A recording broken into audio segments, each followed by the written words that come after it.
आज हम लोग इस वीडियो के माध्यम से सीटेट के कुछ महत्वपूर्ण क्वेश्चन के सेट लगाने वाले हैं। सारे के सारे क्वेश्चन आपके प्रीवियस ईयर के क्वेश्चन होने वाले हैं, तो इसीलिए सारे क्वेश्चनों को बड़े ही गौर से देखिएगा, चारों ऑप्शन को पढ़िएगा, फिर उसका सही आंसर देने का आप लोग प्रयास करेंगे। ठीक है, पहला क्वेश्चन है आपके सामने कि बच्चों में ज्ञान की रचना करने और अर्थ का निर्माण करने की क्षमता इस परिप्रेक्ष्य में क्षमता होती है, इस परिप्रेक्ष्य में एक शिक्षक की भूमिका क्या है, ये आपसे पूछा जा रहा है। ऑप्शन है आपके सामने कि समन्वय और व्याख्याता की, सुगमकर्ता की, निर्देशक की और तालमेल बैठाने वाले की।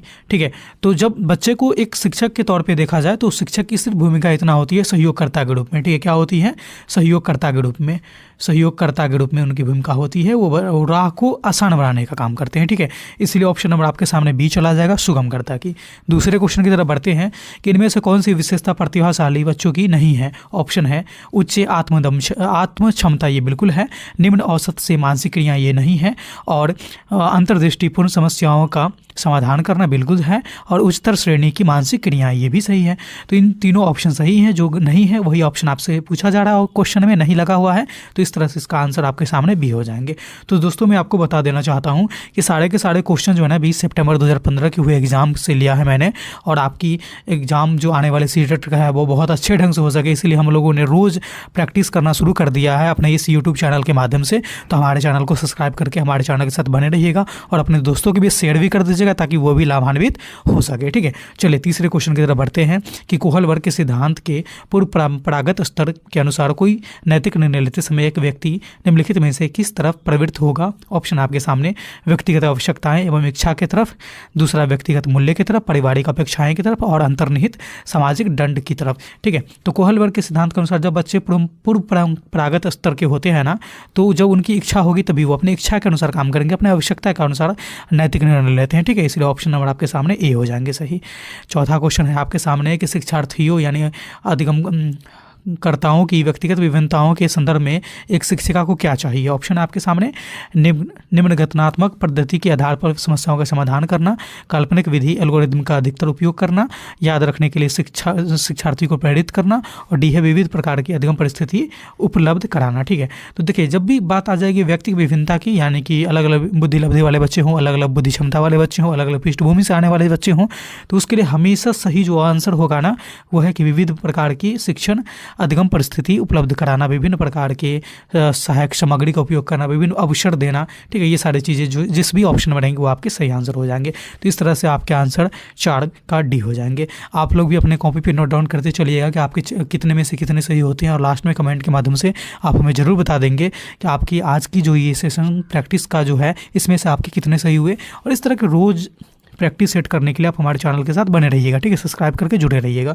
ठीक है, 5वें क्वेश्चन की तरफ बढ़ते हैं कि निम्नलिखित में से कौन सा बाल विकास का एक सिद्धांत नहीं है। ऑप्शन आपके सामने कि विकास के सभी क्षेत्र महत्वपूर्ण होते, बिल्कुल होते हैं, सही है। बी कह रहा है कि सभी विकास परिपक्वता तथा अनुभव के अंतःक्रिया के परिणाम होते, ये भी है।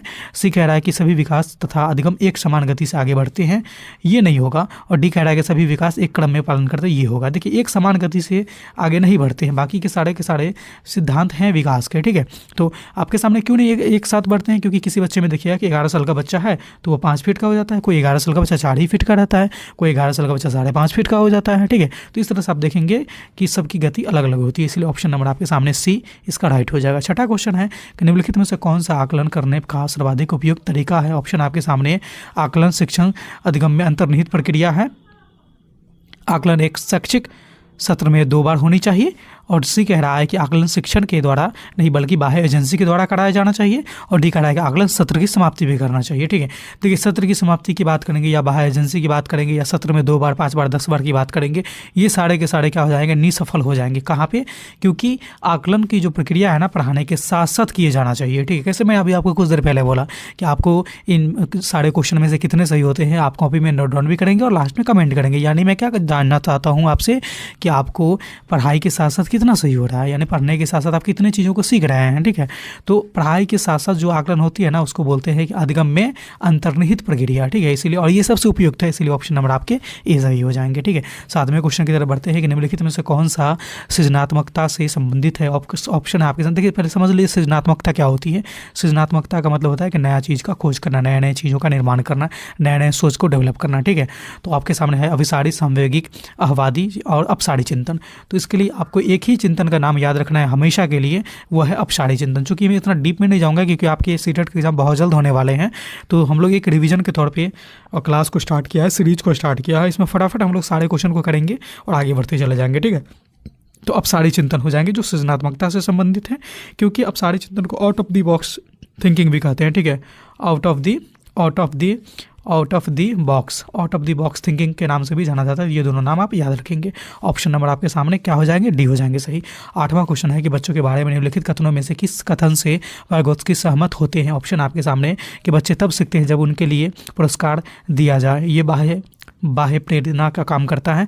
बी कह रहा है कि बच्चों के चिंतन में प्रयोगशाला में पशुओं का प्रयोग से समझा जा सकता है, नहीं समझा जा सकता है, क्योंकि बच्चे और पशु दोनों अलग अलग तरह से सोचते हैं। बच्चे जन्म से शैतान होते हैं, ये कोई बात ही नहीं है। और डी नंबर ऑप्शन है कि बच्चे सामाजिक अंतःक्रिया से के माध्यम से सीखते हैं, ये बिल्कुल सही आंसर है। क्योंकि जब भी बात आ जाएगी वाइगोत्स्की की तो आप सीधा समझ जाइएगा कि उनके सामाजिक सिद्धांत से जुड़ा हुआ है, ठीक है। इसलिए सामाजिक अंतःक्रिया के माध्यम से बच्चे सीखते हैं, ये कहना है लेव वाइगोत्स्की का। ऑप्शन नंबर डी हो जाएंगे। 9वां क्वेश्चन है कि बच्चे डैश, यानी कि बच्चे क्या है, वयस्कों की तरह सोचते हैं, नहीं सोचते हैं, खाली बर्तन के समान होते हैं, नहीं होते हैं, निष्क्रिय जीव होते हैं, नहीं होते हैं, जिज्ञासु प्राणी होते हैं, बिल्कुल होते हैं। अब कुछ लोग कह रहे हैं कि बच्चे तो निष्क्रिय होते हैं, जब वो जन्म लेते हैं तब तो वो निष्क्रिय होते हैं। तो सर आपने निष्क्रिय क्यों नहीं बताया कि नहीं वो नहीं होते हैं? क्योंकि जन्म के साथ ही बच्चे बहुत सारी चीज़ें सीख के आते हैं, जैसे भाषा अर्जन की क्षमता जन्म के साथ ही बच्चे सीख के आते हैं माँ के गर्भ से ही, ठीक है। ये बातें चॉम्स्की ने भी बताए थे। और साथ ही साथ आप पाएंगे कि जैसे कोई चीज़ को पकड़ना, चूसना, जैसे दूध पीना, ये सारी चीज़ें जो है ना बच्चे जन्म के साथ सीख के आते हैं, इसलिए बच्चे को खाली बर्तन नहीं हो सकते हैं। ऑप्शन नंबर आपके सामने डी सही हो जाएंगे, बच्चे जिज्ञासु होते हैं। 10वां क्वेश्चन है कि बच्चों की त्रुटियों के बारे में निम्नलिखित में से कौन सा कथन सत्य है। ऑप्शन आपके सामने कि बच्चों की त्रुटियां सीखने की प्रक्रिया का एक भाग है, बिल्कुल सही है। बच्चे की त्रुटियां तभी करते हैं जब शिक्षक सख्त हो, नहीं ऐसी कोई बात नहीं है। बच्चे की त्रुटियां महत्वहीन है, बिल्कुल नहीं। और शब्दानी ही त्रुटियों के कारण है, ये भी नहीं। यानी कि आपके सामने जो ऑप्शन नंबर ए है ना, इस क्वेश्चन का राइट आंसर हो जाएंगे।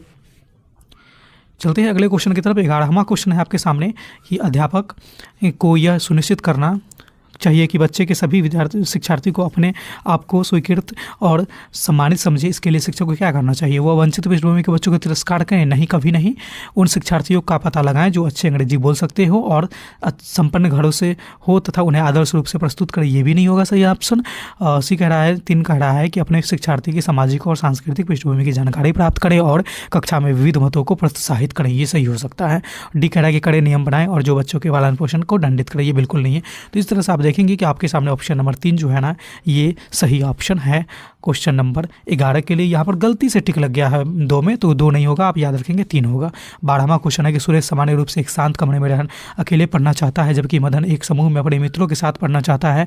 यह उनकी डैश में विभिन्नता है। देखिए, ये सबका पढ़ने का तरीका अपना अलग अलग होता है, ठीक है। सबके पढ़ने का तरीका अपना अपना अलग अलग होता है। कोई शांत में सीखता है, कोई समूह में सीखता है, ठीक है। तो इसको हम लोग बोल सकते हैं पढ़ने की शैली। पढ़ने को ही अधिगम बोला जाता है, इसलिए हम कह सकते हैं सबका अपना अपना अधिगम की शैली अलग अलग है। ऑप्शन नंबर बी हो जाएंगे। 13वां क्वेश्चन है कि भारत में भाषिक विविधता बहुत है। इस संदर्भ में विशेषकर कक्षा 1 और 2 प्राथमिक स्तर पर बहुभाषिक कक्षाओं के बारे में सर्वोत्तम उपयुक्त कथन है, कौन सा है आपके सामने? चलिए ऑप्शन देखते हैं एक करके। कि विद्यालय में उन्हीं बच्चों को प्रवेश दिया जाए जिनकी मातृभाषा वही हो, बिल्कुल गलत बात है। शिक्षक को सभी भाषाओं का सम्मान करना चाहिए और सभी भाषाओं में अभिव्यक्ति के लिए बच्चों को प्रोत्साहित करना चाहिए, ये सही है। और सी कह रहा है कि जो बच्चे कक्षा में मातृभाषा का उपयोग करते हैं, अध्यापक को उनकी उपेक्षा करनी चाहिए। उपेक्षा मतलब अनदेखा, ठीक है, तो ये नहीं होगा। डी कह रहा है कि शिक्षार्थियों को अपनी मातृभाषा या स्थानीय भाषा का प्रयोग करने पर दंडित करना चाहिए, ये भी नहीं होगा। एनसीएफ हमें ऐसा करने से बिल्कुल मना करता है। तो इस तरह से आप पाएंगे एक ही ऑप्शन सही है, वो है आपके सामने ऑप्शन नंबर बी। 14वां क्वेश्चन है कि प्रकृति पोषण विवाद में प्रकृति से क्या अभिप्राय है। देखिए, बड़ा ही महत्वपूर्ण क्वेश्चन है, आपके सीटेट में बार बार रिपीट होते हैं। प्रकृति का मतलब लोग समझ जाते हैं वातावरण, ठीक है। देखिए, ये साइंस के दृष्टिकोण से सही है, प्रकृति का मतलब वातावरण। लेकिन जब आइएगा मनोवैज्ञानिक के दृष्टिकोण से, सीडीपी के दृष्टिकोण से, तो प्रकृति का मतलब हो जाता है वंशानुक्रम, ठीक है। और पोषण का मतलब हो जाता है वातावरण। पोषण का मतलब क्या हो जाता है? वातावरण से, ठीक है। इसलिए प्रकृति पोषण विवाद में प्रकृति का संबंध किससे है? तो प्रकृति का संबंध जैविक विशेषता है या फिर वंशानुक्रम से है, ठीक है। 15वां क्वेश्चन है कि जनसंचार माध्यम सामाजिकरण का एक महत्वपूर्ण माध्यम बनता जा रहा है। नीचे दिए गए कथनों में से कौन सा सबसे उपयुक्त कथन है? ऑप्शन आपके सामने कि सामाजिकरण केवल माता पिता और परिवार के द्वारा किया जाता है, बिल्कुल नहीं है। डी कह रहा है कि जनसंचार माध्यम की पहुंच बढ़ रही है और ये मूल्यों व विश्वासों को प्रभावित करते हैं, ये इसका सही आंसर हो जाएंगे ऑप्शन नंबर बी। ठीक है, 16वां क्वेश्चन है कि बच्चे किस प्रकार से सीखते हैं, नीचे दिए गए कथनों में से कौन सा इस प्रश्न के संदर्भ में सही नहीं है। ऑप्शन है क्वेश्चन है आपके सामने नहीं निगेटिव वाला। ठीक है, तो बच्चे तब सीखते हैं जब वे संज्ञानात्मक रूप से तैयार होते हैं, बिल्कुल सही है। बच्चे अनेक प्रकार से सीखते हैं, ये भी सही है। बच्चे सीखते हैं क्योंकि वह स्वाभाविक रूप से प्रेरित हुए, ये भी सही है। बच्चे केवल कक्षा में सीखते हैं, तो ये गलत है। ठीक है, केवल नहीं होगा, और केवल वाला चीज़ जो है ना निगेटिव टैग वर्ड को दर्शाता है, और क्वेश्चन आपके सामने निगेटिव है, इसलिए इसका आंसर आपके सामने यही हो जाएगा। कुछ लोग मतलब टैग वर्ड से जुड़े हुए चीज़ों को नहीं जानते हैं, तो टैग वर्ड हम लोग का इससे अगला वाला वीडियो जो है ना टैग वर्ड पर ही होने वाला है, उसका लिंक मैं इस वीडियो के डिस्क्रिप्शन में डाल दिया हूँ, आप वहाँ से जाकर के देख लीजिएगा। टैग वर्ड पढ़ने के बाद आपको 5 नंबर फिक्स हो जाएंगे, क्योंकि सारे सब्जेक्ट में टैग वर्ड से जुड़े हुए ही पेडागोजी में क्वेश्चन बनते हैं। ठीक है, इसलिए उसको देखना ना भूलेंगे। अगले क्वेश्चन की तरफ चलते हैं। 17वां क्वेश्चन है कि प्राथमिक विद्यालय के शिक्षक को अपने शिक्षार्थी को अभिप्रेरित करने के लिए निम्नलिखित में से किस रणनीति को अपनाना चाहिए। ऑप्शन है आपके सामने कि प्रत्येक गतिविधि के प्रेरक के रूप में पुरस्कार और दंड का प्रयोग करना चाहिए। भी कह रहा है कि बच्चों को उनकी रुचि के अनुसार अपने लक्ष्य निर्धारण करने और उन्हें पाने में सहायता करना चाहिए। ये ऑप्शन अभी तक सही है। वैसे दोनों ऑप्शन देखेंगे कि पूरी कक्षा के लिए समान कठोर और समान लक्ष्य और कठोर मानक, ये नहीं होगा कठोर वाली चीज़ें। ठीक है, अंक के लिए प्रतिस्पर्धा भी नहीं करना। इस तरह से आपके सामने एक ही ऑप्शन जाएगा, वो है ऑप्शन नंबर आपके सामने बी। ठीक है, बी इसका राइट आंसर होंगे। 18वां क्वेश्चन है कि निम्नलिखित में से कौन सा सामाजिकरण का एक प्रमुख कारक है। आपके सामने क्वेश्चन ऑप्शन है कंप्यूटर, अनुवांशिक, सामाजिक दल, लेकिन जो परिवार है ना, यही से सामाजिकरण स्टार्ट होता है, इसलिए सबसे प्रमुख कारण में आ जाएंगे परिवार। सबसे पहला कारक भी परिवार ही होता है। ठीक है, 19वां क्वेश्चन है कि बच्चों को समूह कार्य देना एक प्रभावी शिक्षण रणनीति है, क्योंकि छोटे छोटे समूह के में कुछ बच्चे दूसरे बच्चों पर हावी होने का अवसर मिलता है। बिल्कुल नहीं, सीखने की प्रक्रिया में बच्चे एक दूसरे से सीखते हैं तथा परस्पर सहयोग भी करते हैं, ये तो सही है। कह रहा है कि बच्चे अपना काम जल्दी करने में समर्थ होते हैं, ये कोई बड़ी बात नहीं है, और इससे शिक्षक का काम कम हो जाता है, ये भी कोई सही बात नहीं है। इसलिए इस तरह से देखेंगे तो आपका 19 नंबर क्वेश्चन का एक ही ऑप्शन सही है, वो है ऑप्शन नंबर आपके सामने बी। 20वां क्वेश्चन है कि एक औसत बुद्धि वाले बच्चा यदि भाषा को पढ़ने एवं समझने में कठिनाई प्रदर्शित करता है तो यह किस ओर संकेत करता है कि बच्चा का डैश लक्षण प्रदर्शित कर रहा है। ठीक है, देखिए कोई भी बच्चा पढ़ने और लिखने से संबंधित जब भी अधिगम अक्षमता को भी दर्शाता है तो वो एक अधिगम अक्षमता में आ जाती है, और अधिगम अक्षमता लगभग 7-8 प्रकार के हैं जो आपके सीटेट में पूछे जाते हैं।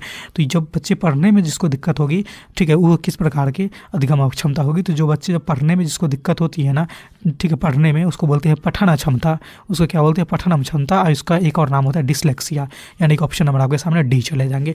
तो दोस्तों आज की सेट में हम लोगों ने 20 सितंबर 2015 में पूछे हुए CDP के PYQ के क्वेश्चन को प्रैक्टिस के रूप में हम लोगों ने लगाया है। ये आपके 20 में से कितने सही हुए आप हमें कमेंट के माध्यम से जरूर बताइएगा, और साथ ही साथ इस तरह से डेली आप लोग प्रैक्टिस करना चाहते हैं ना,